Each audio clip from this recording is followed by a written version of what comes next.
Hello friends. चलिए पहले तो आप सभी का हम बहुत बहुत स्वागत करते हैं। आज हम डिस्कस करने वाले हैं प्रश्नावली 4.3 में ट्री को। मैंने इसमें 5 क्वेश्चंस यहाँ तक करवा दिया है पहले से ही। ये 5 क्वेश्चन तक मैंने करवा दिया है लास्ट वीडियो में। अब उसके आगे हम बात करेंगे आज। इसका मतलब क्या है कि आज हम 6 से लेके बच्चों 11 तक, 11 ही है ना सर? हाँ, क्वेश्चन 6 को डिस्कस करेंगे इस वीडियो में। 7 को करेंगे, 8 को करेंगे, 9 को करेंगे, 10 को करेंगे और 11 को करेंगे। ठीक है, तो चलो स्टार्ट करते हैं। क्वेश्चन 6 आपके सामने है, ध्यान से आपको पढ़ना है। कह रहा है कि एक आयताकार खेत का विकर्ण उसकी छोटी भुजा से 60 मीटर लंबा अधिक है। जो विकर्ण है उसकी छोटी भुजा से 60 मीटर अधिक है। आगे एक चीज और आपसे कह रहा है कि यदि बड़ी भुजा छोटी भुजा से 30 मीटर अधिक हो तो खेत खेत की भुजाएं ज्ञात कीजिए। ठीक है, तो चलो इस सवाल को मैं थोड़ा सा डिटेल में आपको समझाता हूँ। चलो बच्चों, यहाँ पे ध्यान से देखना आप। पहले तो मैं एक आयताकार खेत बनाता हूँ, उसके बाद समझाता हूँ कि क्या होता है छोटी भुजा, क्या होती है बड़ी भुजा और विकर्ण क्या हो सकता है। ठीक है, आपको आराम से पेशेंस के साथ समझना है। बच्चों, हम मान लेते हैं कि आपका एक आयताकार खेत है।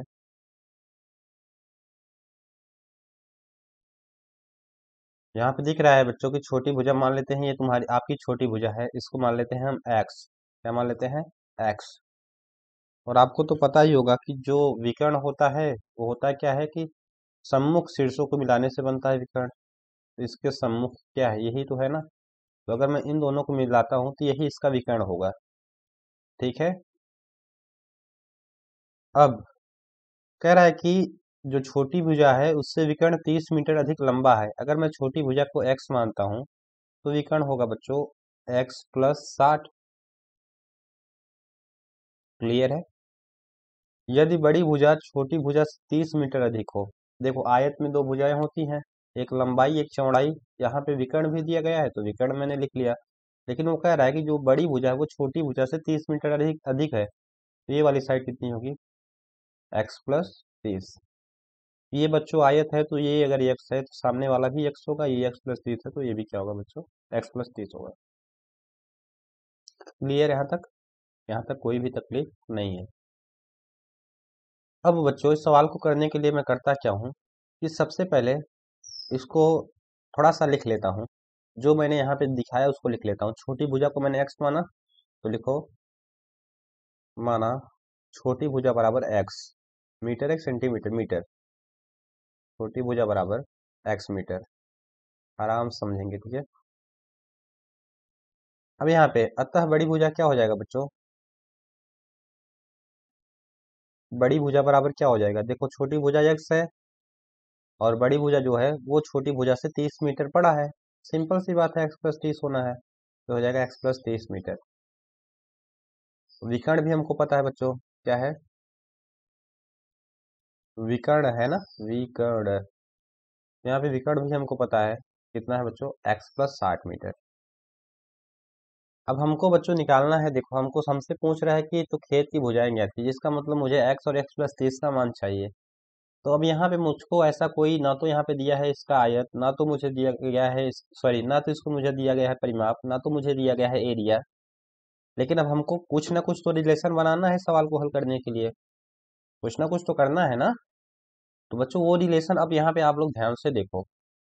जैसे ही बच्चों ये मैंने ये क्या कहते हैं विकर्ण को मिलाया तो ये ट्रायंगल बन रहा है। ये इधर देखो, एक ट्रायंगल ये बन रहा है, एक ट्रायंगल ये बन रहा है। और आपको पता है अगर ये आयताकार है तो इसका प्रत्येक कोण 90 डिग्री होगा। इसका मतलब ये कोण भी, ये भी कोण कितना डिग्री होगा? 90 डिग्री। ये भी 90 डिग्री, ये भी 90, ये भी 90। मतलब चारों कोण कितने होंगे? 90 90 के। अगर बच्चों यहाँ पे ध्यान से देखो, अगर इसको मैं 1 मिनट के लिए कुछ भी नाम देता हूँ, ए बी सी, 1 मिनट के लिए मैं इसको ए बी सी नाम दे देता हूँ, तो क्या ए बी सी एक समकोण त्रिभुज नहीं हुआ? तो आप बोलोगे बिल्कुल हुआ। क्यों? क्योंकि एक कोण 90 डिग्री है।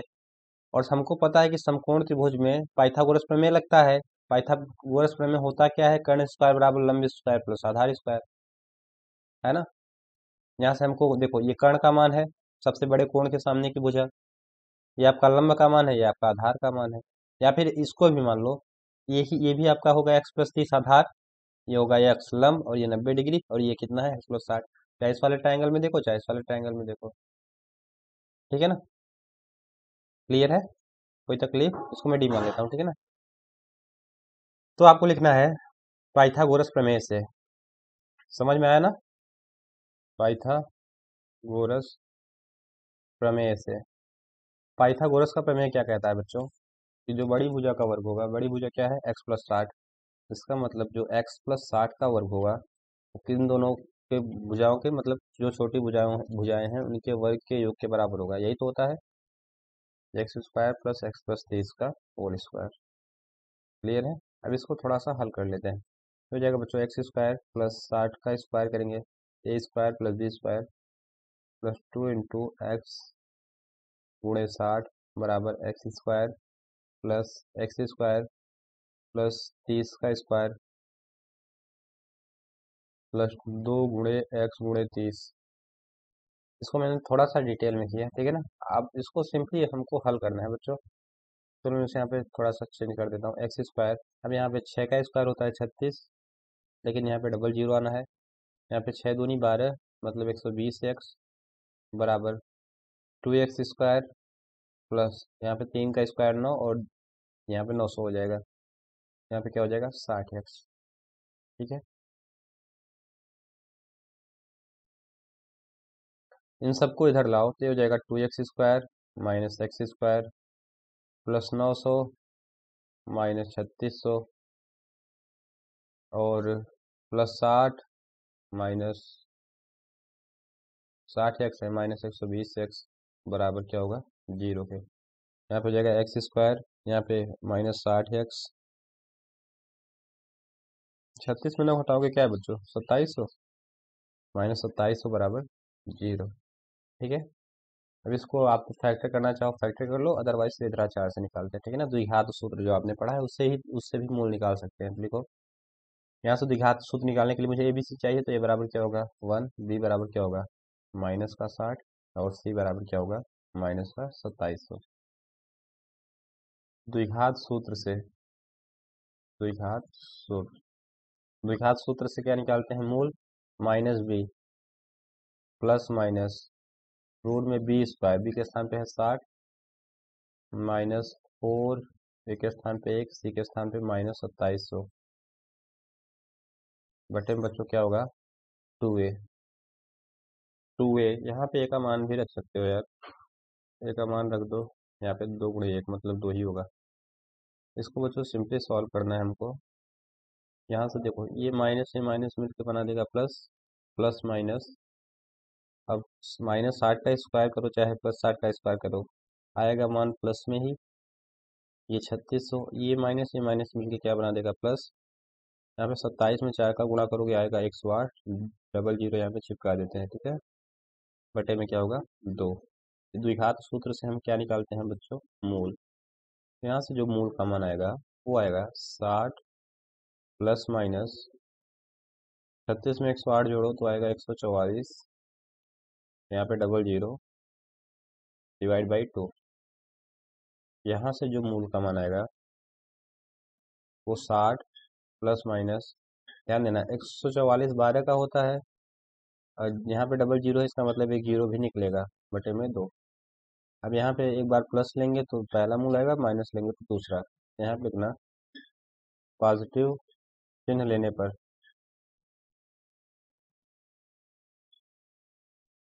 बच्चों अगर धनात्मक चिन्ह लेंगे तो पहला मूल आएगा, पहला मूल, पहला मूल क्या आएगा 60 + 120/2, यहाँ पे 180/2, और 180/2 का मतलब क्या होगा 90, ठीक है ना। और ये आपका पहला आंसर भी हुआ, पहला मूल। अब यहाँ पे समझना बच्चों, अगर एक बार मैं निगेटिव चिन्ह भी मेरे को लेना पड़ेगा, तो यहाँ पे आप लेंगे निगेटिव, लिखना निगेटिव चिन्ह लेने पर दूसरा मूल जो होगा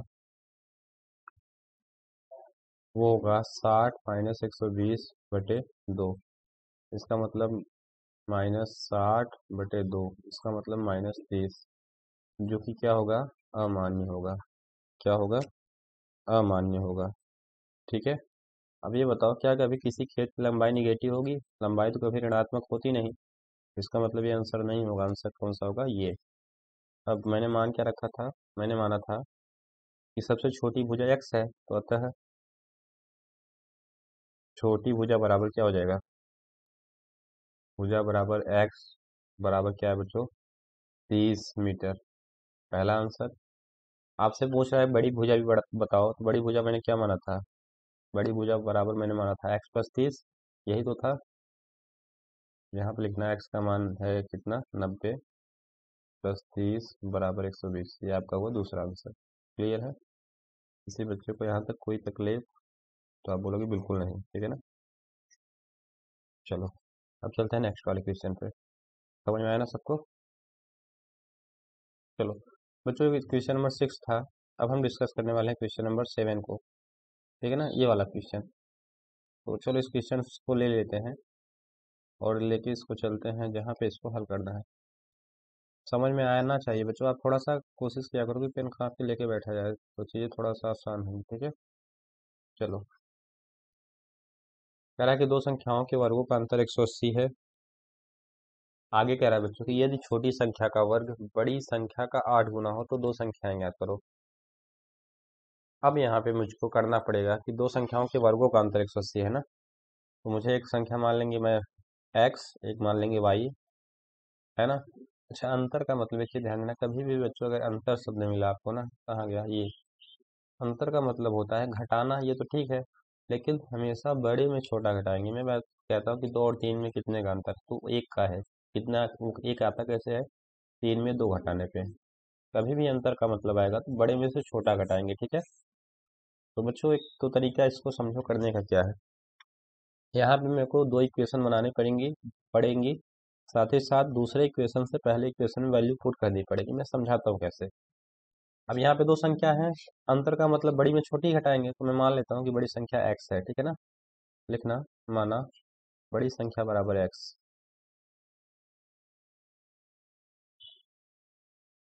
बड़ी संख्या x, साथ ही साथ छोटी संख्या में मान लेता हूँ y। ठीक ना। छोटी संख्या बराबर y। ठीक है। अब कह रहा है कि दो संख्याओं के वर्गों का अंतर।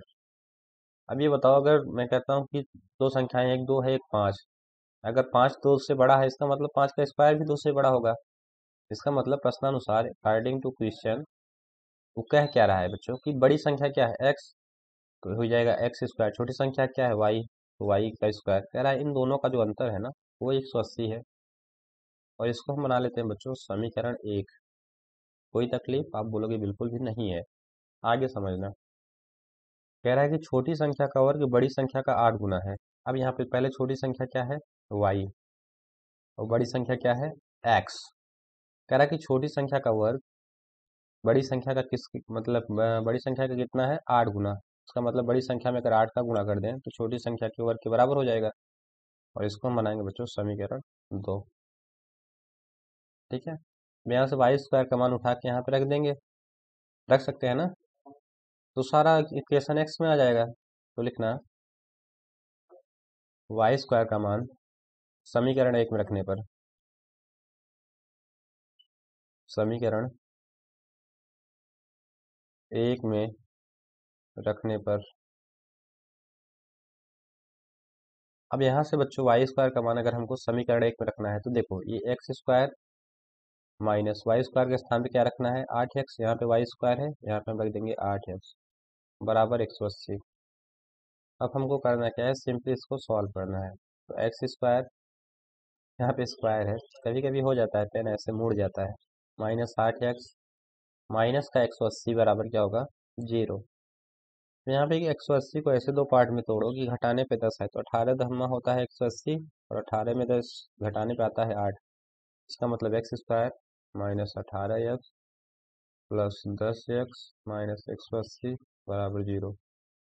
इन दोनों में अगर कॉमन देखो तो केवल और केवल x मिलेगा। यहाँ पे बचेगा x -18। इन दोनों में कॉमन होगा 10, बचेगा x माइनस 18। इन दोनों में कॉमन होगा x माइनस 18,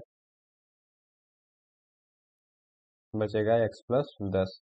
और मैंने एक बात शुरू से ही बताते आया हूँ कि कभी भी a इंटू जीरो के बराबर हो तो a भी जीरो के बराबर होता है और b भी किसके बराबर होता है, जीरो के। तो यहाँ से इसका मतलब क्या है कि जब x माइनस 18 होगा जीरो के बराबर तो x बराबर क्या होगा, 18। अब साथ ही साथ बच्चों जब x प्लस 10 बराबर होगा जीरो के तो x बराबर क्या होगा, -10। और ये आपका होगा अमान्य। क्या होगा, अमान्य।